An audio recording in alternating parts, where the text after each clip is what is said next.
जो खबर आई है, इस खबर ने पूरी दुनिया में एक थरथली मचा दिया, पूरी दुनिया में खौफ बर्पा कर दिया। और वो खबर यह है कि जफर साहब, एक चीज इसमें कि एक इंडिया ने वहां से लेकर अब तक ऐसा क्या किया। स्ट्रेट ऑफ हॉर्मुज में भारतीय जहाजों पर हुई गोलीबारी के बाद भारत एक्शन मोड में है। हुआ कुछ यूँ है कि जो फॉरेन अफेयर्स है वहाँ पर काफ़ी ऐसी चीज़ें नज़र आ रही हैं कि काफ़ी नई डेवलपमेंट्स नज़र आ रही हैं, तब्दीलियाँ होती हुई दिखाई दे रही हैं।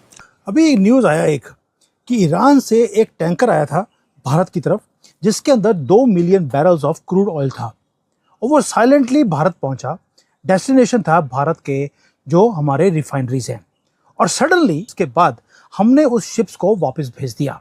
और ख़ास तौर पर जब हम देखते हैं कि इंडिया कुछ ऐसी चीज़ें नज़र आई हैं जिससे ये पता चलता है कि जो इंडिया है उसने 2-3 जगहों पर डंप किया है, यानी ये कि उसको रोका है, काउंटर किया है। जी बिल्कुल नहीं चला और इंशाल्लाह चलेगा भी नहीं, इसलिए कि उसने हर लिहाज से अंडर एस्टिमेट किया है और हर लिहाज से इकोनॉमिकली, डिप्लोमेटिकली, पॉलिटिकली उसको पता है, वो मान ही नहीं सकता, हिल गया है। मगर उसको ये भी पता है कि उसकी इकोनॉमी बड़ी है। वॉरफेयर समुद्र के अंदर जो लड़ाई थी, जंग थी, कन्फ्रंटेशन थी, जो मिलिट्री कन्फ्रंटेशन थी समुद्र के अंदर, नाज़रीन, वो एक्टिवली शुरू हो गई है। और उसकी हैरानकुन तफसीलात मंजराम के ऊपर आ रही हैं जो आपके साथ शेयर करेंगे। इसके अलावा भारत के सिक्योरिटी एडवाइजर अजीत डोवल ने कुछ ही दिनों के अंदर 2 इंतहाई अहम दौरे सऊदी अरब के किए हैं। ये और इंडिया ने ब्लिंक किया और हमने इनको, इस टैंकर्स को पैक किया और वापस भेज दिया ईरान की तरफ। पूरा सोशल मीडिया भर दिया गया। अब इन्वेस्टिगेशन किया, इस वाइल्ड क्लेम को हम डिबंक करेंगे। हमने ट्रैक किया शिप्स की मूवमेंट्स को और शॉकिंग ट्रुथ आया हमारे सामने मार्च 28 को, 8 दिन लेट फ्रॉम द डेडलाइन।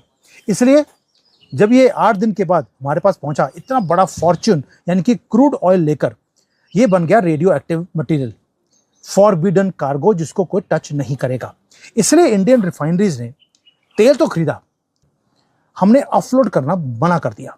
कोई भी कंपनी भारत में, ना भारत की गवर्नमेंट की, ना ही प्राइवेट कंपनीज, वो विलिंग नहीं है इस इतना बड़ा रिस्क लेने के लिए, क्योंकि कंपनी को बंद कर दिया जाएगा अगर एक भी बूंद उस शिप में से निकाली। सिचुएशन राइट नाउ बहुत बड़ा टाइम बॉम्ब है दोस्तों। जो पहले 2 शिप्स थे उसके पेमेंट हमने करी हुई थी, वो शिप्स हमारे पास पहुंची, हमने खाली कर दी।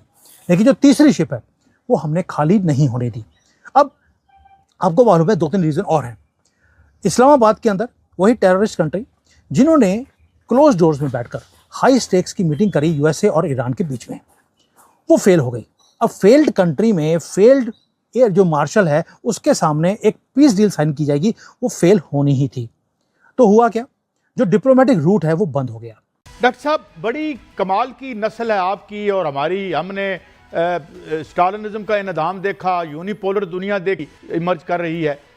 क्या अगर ये मुआहिदा होता है, पोस्ट मुआहिदा, कि किस तरह की दुनिया होगी और ताकत के सेंटर क्या आपको लगते हैं, खदो खाल क्या होंगे डॉक्टर साहब?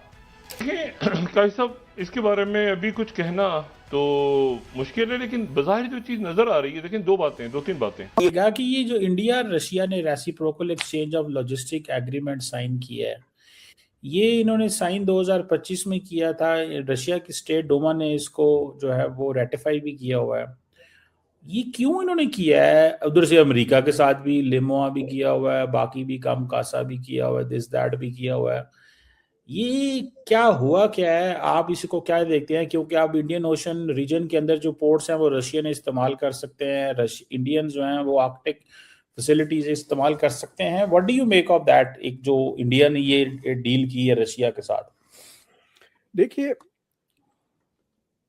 इन प्रैक्टिकल टर्म्स सिर्फ जो देखिए 3 चीजें वो शेयर करने वाले हैं, यानी भारत के 3000 तक फौजी वो वहां रख सकते हैं रशिया में, और रशिया भारत में 3000 तक फौजी रख सकता है अगर वो चाहे। And it can also be in conflict Jones.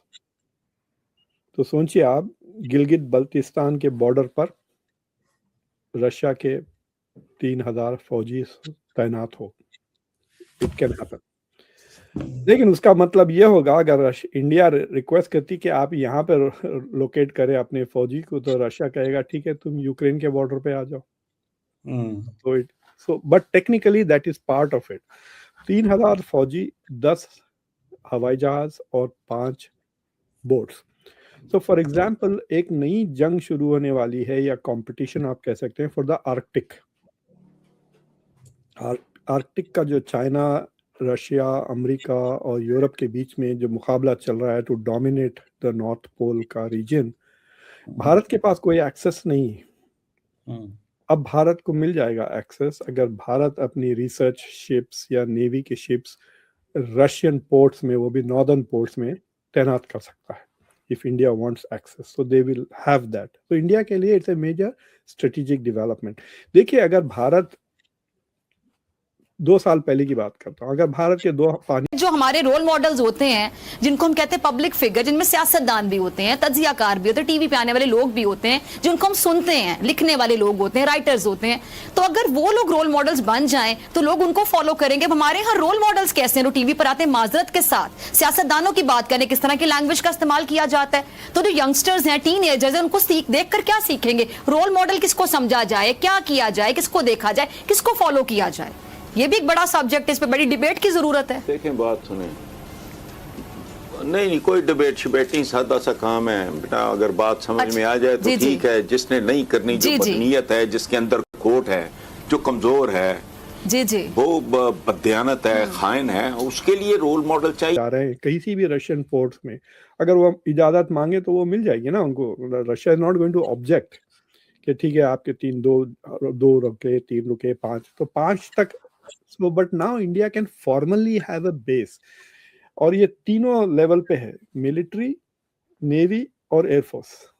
All 3 domains में they have this arrangement कि they can have these things in that thing. So it is a big development from that point of view. लेकिन अब इसे, it is also a signal to America, it is also a signal to Europe. तो जहां America का सवाल है, America के लिए दिस इज लाइक अच्छा, यू नो, अब देखिए आप, the United states Xi Jinping से मिलने डोनाल्ड ट्रंप जा रहे हैं मई में 14-15 तारीख। आज उन्होंने ये भी कहा कि वो पाकिस्तान आ सकते हैं, लेकिन इंडिया जो हमारे रोल मॉडल्स होते हैं, जिनको हम कहते हैं पब्लिक फिगर, जिनमें सियासतदान भी होते हैं, तज्जियाकार भी होते हैं, टीवी पे आने वाले लोग भी होते हैं, जिनको हम सुनते हैं, लिखने वाले लोग होते हैं, राइटर्स होते हैं, तो अगर वो लोग रोल मॉडल्स बन जाएं तो लोग उनको फॉलो करेंगे। हमारे यहाँ रोल मॉडल्स कैसे हैं? जो टीवी पर आते हैं, माजरत के साथ सियासतदानों की बात करें, किस तरह की लैंग्वेज का इस्तेमाल किया जाता है, तो जो यंगस्टर्स हैं, टीनएजर्स हैं, उनको देख कर क्या सीखेंगे? रोल मॉडल किसको समझा जाए, क्या किया जाए, किसको देखा जाए, किसको फॉलो किया जाए? ये भी एक बड़ा सब्जेक्ट है, इस पे बड़ी डिबेट की जरूरत है। देखें, बात सुने, नहीं कोई डिबेट शिबेट नहीं, सादा सा काम है बेटा। अगर बात समझ में आ जाए तो ठीक है। जिसने नहीं करनी, जो बदनीयत है, जिसके अंदर खोट है, जो कमजोर है, वो बददियानत है, खाइन है, उसके लिए रोल मॉडल चाहिए।